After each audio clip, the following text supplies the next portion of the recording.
नमस्कार, सुप्रभात. मी श्वेता. तुम्ही पाहताय न्यूज 18 लोकमत. नमस्ते महाराष्ट्रामध्ये तुमचं स्वागत. या बुलेटिनची सुरुवात करणार आहोत रशिया आणि युक्रेनमधल्या युद्धाच्या बातमीनं आणि अपडेट्सनं. रशिया आणि युक्रेनमधलं युद्ध हे आणखीनच तीव्र झालेलं आहे.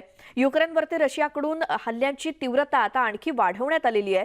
या हल्ल्यामध्ये 2000 नागरिकांचा मृत्यू झाल्याची माहिती युक्रेन सरकारनं दिली आहे. रशियानं कीव बरोबरच खार्किव आणि अन्य मोठ्या लोकसंख्येच्या शहरांना टार्गेट केलंय. रशियन सैन्यानं कीवला चारही बाजूनी घेरलेलं आहे. युक्रेनमधील सर्वात मोठ्या न्यूक्लिअर प्रकल्पाजवळ रशियन सैन्य पोहोचू लागलंय आणि कीवच्या सैन्य मुख्यालयाला रशियानं लक्ष्य केलंय. या मुख्यालयावरती अनेक मिसाईलचे हल्ले देखील करण्यात आलेत. या युद्धामुळे मोठ्या संख्येनं युक्रेनमधून नागरिक पलायन करतायत. या निर्वासितांची संख्या 10 लाखांच्या पार जाऊन पोहोचली आहे.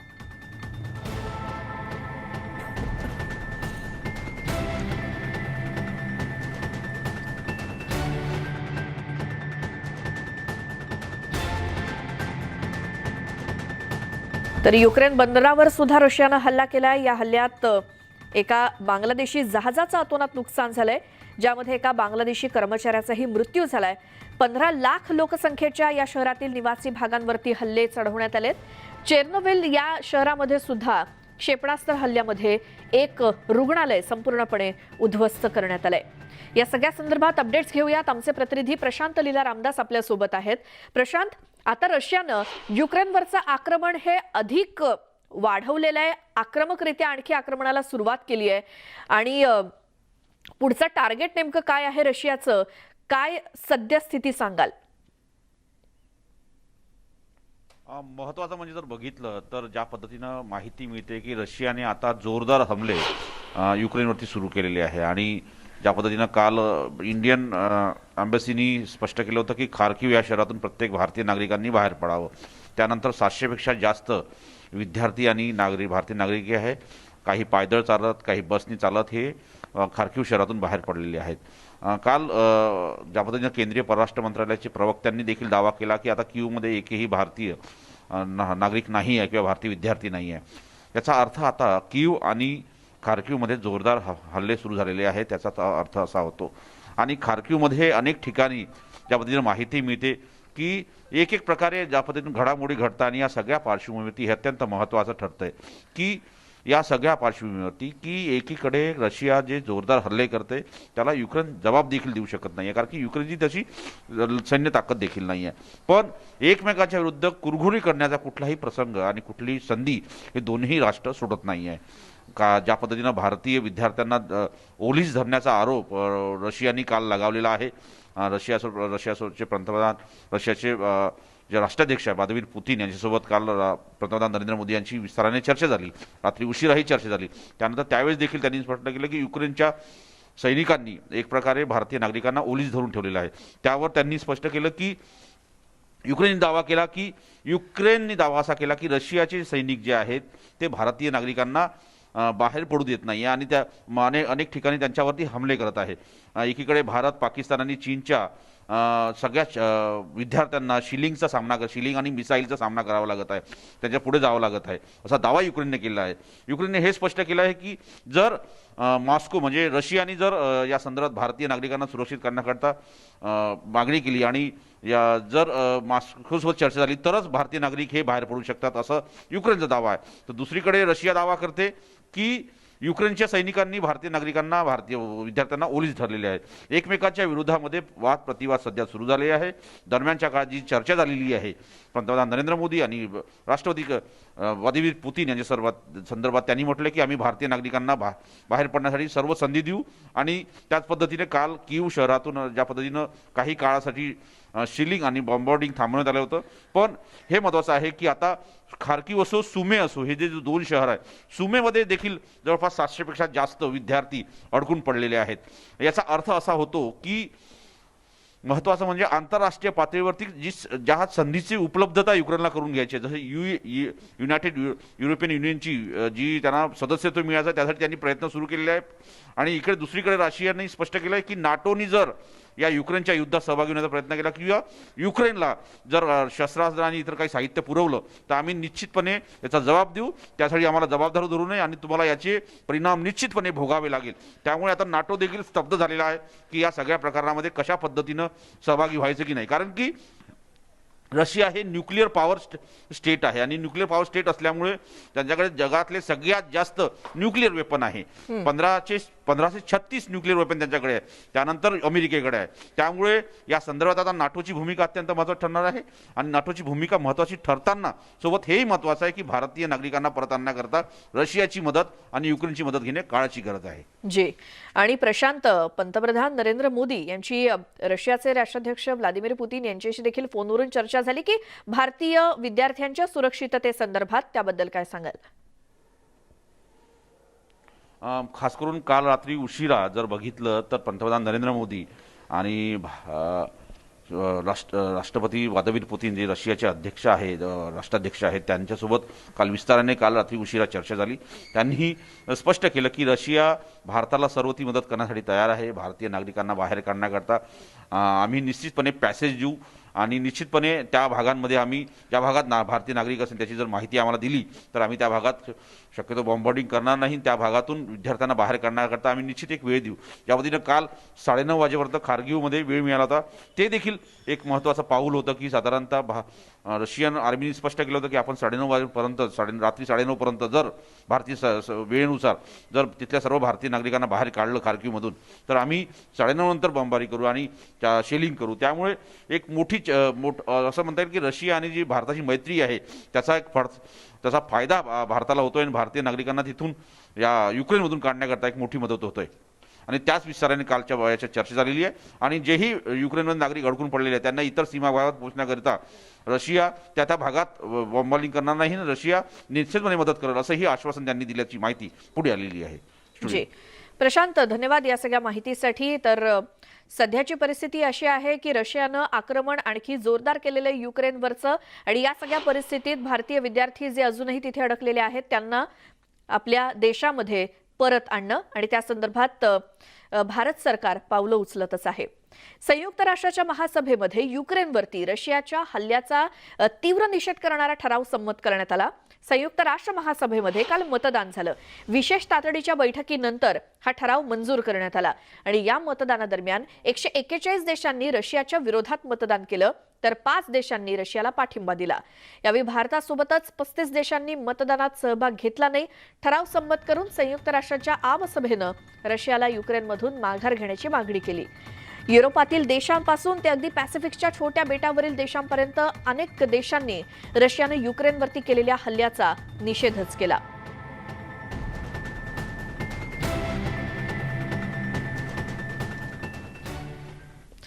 पंतप्रधान मोदी आणि रशियाचे अध्यक्ष व्लादिमीर पुतीन यांच्यामध्ये फोनवरून चर्चा झाली. रशिया युक्रेन युद्धादरम्यान पंतप्रधान मोदींनी रशियाचे राष्ट्राध्यक्ष व्लादिमीर पुतीन यांच्याशी दुसऱ्यांदा चर्चा केली.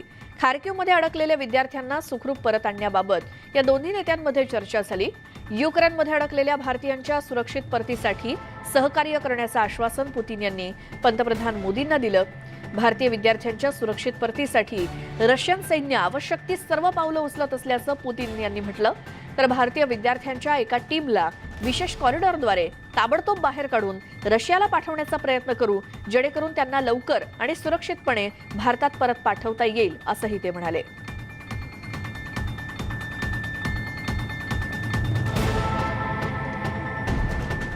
देशामध्ये ऑपरेशन गंगाला वेग आलाय. युक्रेनमध्ये अडकलेले 220 भारतीय मायदेशी परतलेत. C-17 या सैन्याच्या विमानातून 220 भारतीय दिल्लीमध्ये पोहोचले. हंगेरीहून C-17 विमानानं 220 भारतीय दिल्लीमध्ये पोहोचले. केंद्रीय राज्यमंत्री अजय भट्ट यांनी या भारतीयांचं स्वागत केलं. दिल्लीमध्ये पोहोचल्यानंतर ऑपरेशन गंगा अंतर्गत ही मोहीम अधिक वेग घेतेय. भारतीयांना लवकरात लवकर आणि सुरक्षितपणे मायदेशी आणण्याचं काम या गंगा मोहिमे ऑपरेशन गंगाद्वारे सुरू आहे आणि हंगेरीतून 220 भारतीय विद्यार्थ्यांना घेऊन दिल्लीमध्ये एक C-17 विमान दाखल झालं. अजय भट्ट यांच्याकडून या सगळ्या विद्यार्थ्यांचं स्वागत केलं गेलं. ज्यावेळेला हे विद्यार्थी C-17 विमानातून साधारण 220 इतके विद्यार्थी होते जे भारतामध्ये काल पोहोचले।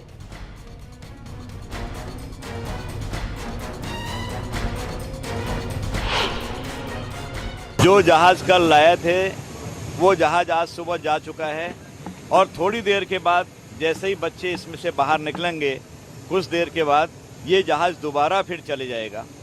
तो इस तरह से जो आने वाले जहाज हैं अभी हमारे, उसके बाद फिर से वो जहाज वहीं वापस जा रहे हैं।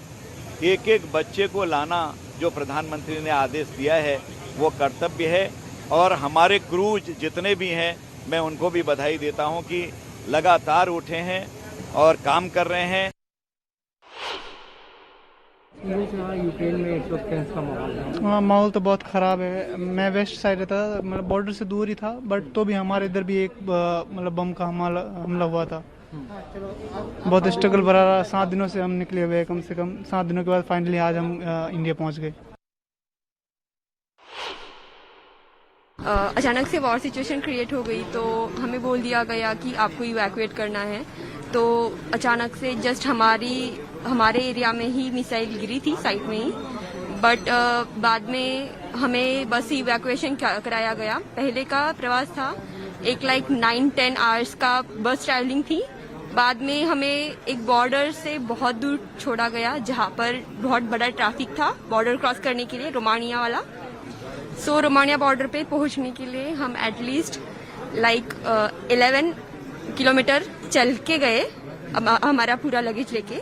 बाद में वहां पर बॉर्डर क्रॉस करने के लिए बहुत ज़्यादा भीड़ थी।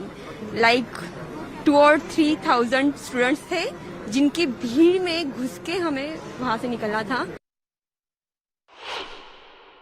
मैं तो कहती हूँ भगवान हम सभी परिवार वाले दुआ दे रहे हैं सारी अपनी गवर्नमेंट को, इंडिया गवर्नमेंट को, कि भाई बड़ा अच्छा लग रहा है कि इतना सहयोग दिया कि बच्चे जो 6 फ्लाइट्स बढ़ाई हैं परसों से, जो जैसे सुना न्यूज़ में, तो उससे सबको तसल्ली हुई कि हमारे बच्चे जल्दी घर आ जाए।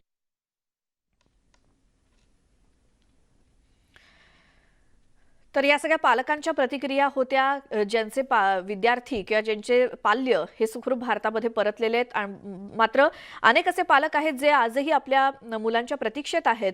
रशिया युक्रेनमध्ये युद्ध सुरू असून अद्यापही मोठ्या प्रमाणात भारतीय युक्रेनमध्ये तसंच युक्रेनच्या शेजारच्या देशांमध्ये सुद्धा अडकून पडलेत। या विद्यार्थ्यांना भारतात आणण्यासाठी शर्थीचे प्रयत्न सुरू आहेत। अशात युक्रेनमध्ये अडकलेल्या भारतीयांना घेऊन एअर इंडियाचं विशेष विमान पहाटे मुंबईमध्ये पोहोचलं आणि या विमानानं 183 भारतीय विद्यार्थ्यांना रोमानियाची राजधानी बुखारेस्ट इथून आणण्यात आलं। केंद्रीय मंत्री रावसाहेब दानवे हे देखील विमानतळावरती उपस्थित होते। दरम्यान मुंबईत पोहोचलेल्या या विद्यार्थ्यांनी युक्रेनमधील आपले थरारक अनुभव शेअर केलेत।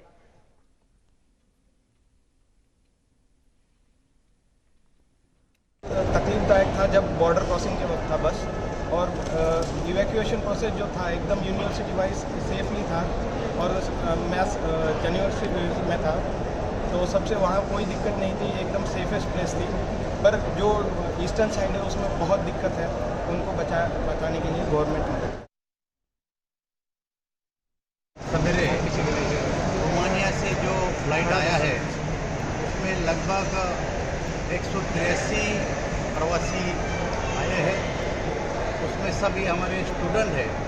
17,000 लोग इस देश के वहाँ पर फंसे हुए थे, स्टूडेंट थे, कोई और नागरिक थे। उसमें से लगभग 4,000 लोगों को अब तक लाया गया है और ये लाना अभी भी जारी है। आता पुढच्या बातम्यांकडे वळतोय। आजपासून राज्याचं अर्थसंकल्पीय अधिवेशन सुरू होतंय। हे अधिवेशन 25 मार्चपर्यंत चालणार आहे। महाविकास आघाडी सरकारचं हे तिसरं अर्थसंकल्पीय अधिवेशन आहे। अशात विविध मुद्द्यांवरून विरोधक सरकारची कोंडी करण्याची शक्यता आहे। आघाडी सरकारमधील नेत्यांवरील भ्रष्टाचाराचे आरोप, नवाब मलिकांचा राजीनामा, मराठा समाजाला आरक्षण, शेतकऱ्यांची वीज बिल माफी अशा विविध मुद्द्यांवरून भाजप सरकारला घेरण्याची शक्यता आहे। तर विधानसभा अध्यक्षपदाचा पेच सुद्धा या अधिवेशनात सुटेल असं बोललं जातंय। त्यामुळे या अधिवेशनाकडे सगळ्यांचंच लक्ष लागलंय।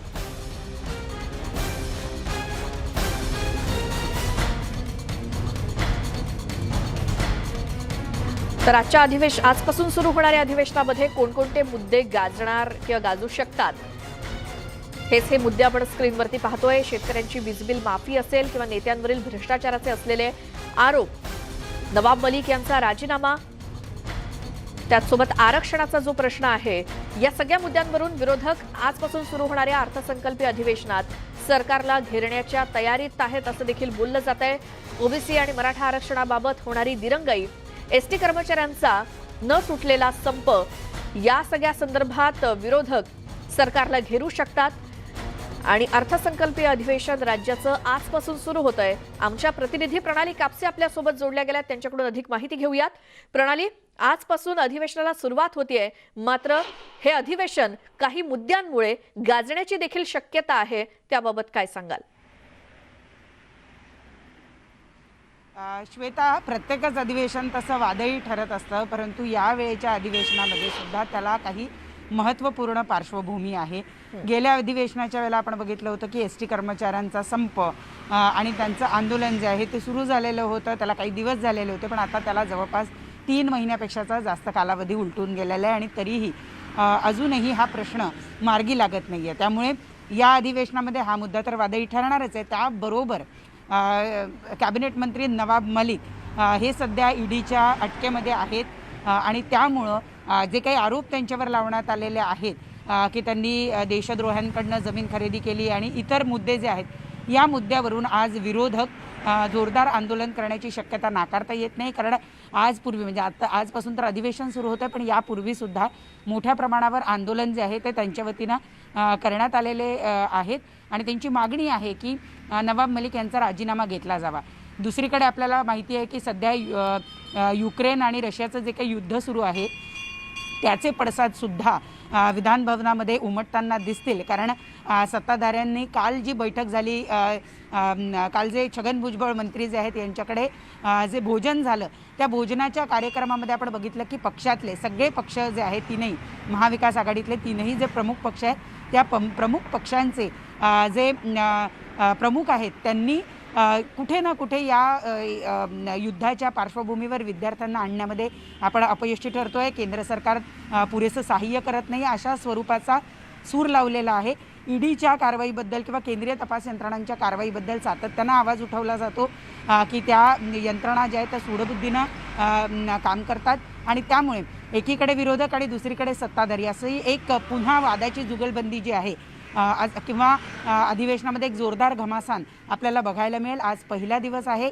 आज राष्ट्रपतींचं राज्यपालांचं अभिभाषण होईल, त्यानंतर पुरवणी मागण्या ज्या त्या पटलावर ठेवल्या जातील आणि नंतर शोक संदेश जो आहे तो वाचला जाईल. लता मंगेशकर असतील किंवा बप्पी लाहिरी असतील यासारखे दिग्गज कलाकार या मध्यंतरीच्या काळामध्ये वारलेले आहेत आणि त्यामुळं त्यांच्या संदर्भातले शोकप्रस्ताव येतील आणि त्यानंतर आजच्या दिवसाचं कामकाज जे आहे ते संपेल. परंतु हे अधिवेशन अर्थसंकल्पीय अधिवेशन आहे, दीर्घकालाचं अधिवेशन आहे. कारण यापूर्वी जर आपण बघितलं तर अनेक अधिवेशनं जी आहेत, महाविकास आघाडीची जी काही अधिवेशनं झाली ती खूप छोट्या कालावधीसाठीची अधिवेशनं आहे. या 2 वर्षाच्या कारकिर्दीमध्ये हेच सगळ्यात मोठं अधिवेशन ठरू शकतं आणि त्यामुळं हे अधिवेशन वादळी ठरणार. एकतर हे अर्थसंकल्पीय अधिवेशन आहे आणि त्यामुळं या अधिवेशनामध्ये अनेक महत्त्वपूर्ण घटना घडतील. त्याचबरोबर विधानसभेच्या अध्यक्षपदाच्या निवडणुकी घेण्याचा प्रयत्न करण्यात आलेला होता, परंतु त्यामध्ये प्रणाली, या सगळ्या माहितीसाठी धन्यवाद. आणि जसं तुम्ही म्हणालात की प्रत्येक अधिवेशन हे कोणत्या ना कोणत्या मुद्द्यावरती किंवा मुद्द्यांवरून गाजत असतं, तसंच आज सुरू होणारं हे अर्थसंकल्पीय अधिवेशन हे काही वेगळ्या मुद्द्यांवरून गाजेल यात काही शंका नाही. ज्यावेळेला अधिवेशनाला सुरुवात होईल, विरोधक कशा पद्धतीनं आपल्या भूमिका आणि मुद्दे मांडतात त्या संदर्भात तुमच्याकडनं वेळोवेळी माहिती घेत राहूच. पुढची बातमी, ओबीसी आरक्षणावरती आज सुप्रीम कोर्टामध्ये सुनावणी होणार आहे आणि राज्यातील स्थानिक स्वराज्य संस्थांमधील ओबीसी समुदायाच्या राजकीय आरक्षणाबाबत कोर्टामध्ये सुनावणी होईल. त्याआधी 28 फेब्रुवारीला झालेल्या सुनावणीत निवडणुकीशी संबंधित 2 प्रकरणांवरती एकाच वेळी सुनावणी करणार असल्याचं कोर्टानं सांगितलं. मागासवर्ग आयोगाच्या अंतरिम रिपोर्टनुसार आरक्षण लागू करण्याची परवानगी राज्य सरकारनं सुप्रीम कोर्टाकडे मागितली. त्यामुळे राज्यातील स्थानिक स्वराज्य संस्थांच्या निवडणुकीचा मार्ग मोकळा होणार की नाही याचं उत्तर आजच्या सुनावणीवरती अवलंबून आहे.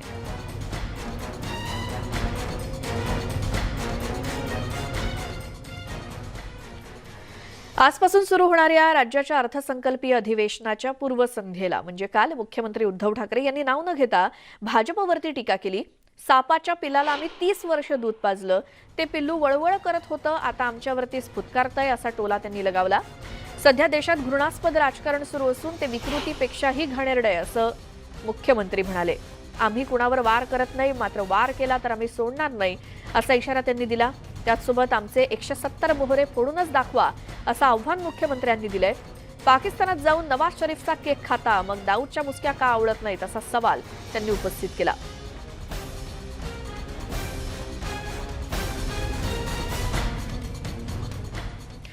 राष्ट्रवादी काँग्रेसचे अध्यक्ष शरद पवार यांनी देखील भाजपवरती टीका केली. सत्ता आली तर लोकांसाठी काम करायचं असतं आणि सत्ता गेली तर हसत हसत सत्ता सोडायची असते, मात्र भाजपचं वेगळं आहे असा टोला त्यांनी लगावला.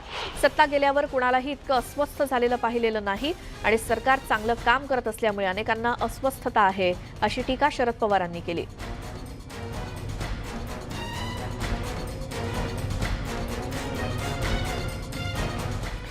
या बातमीसोबतच नमस्ते महाराष्ट्रमध्ये वेळ झाली आता इथेच थांबण्याची. सगळ्या ताज्या बातम्यांच्या अपडेटसाठी न्यूज 18 लोकमतच्या YouTube चॅनलला तर सबस्क्राईब कराच. फेसबुक आणि ट्विटरवरती सुद्धा आम्हाला फॉलो करा.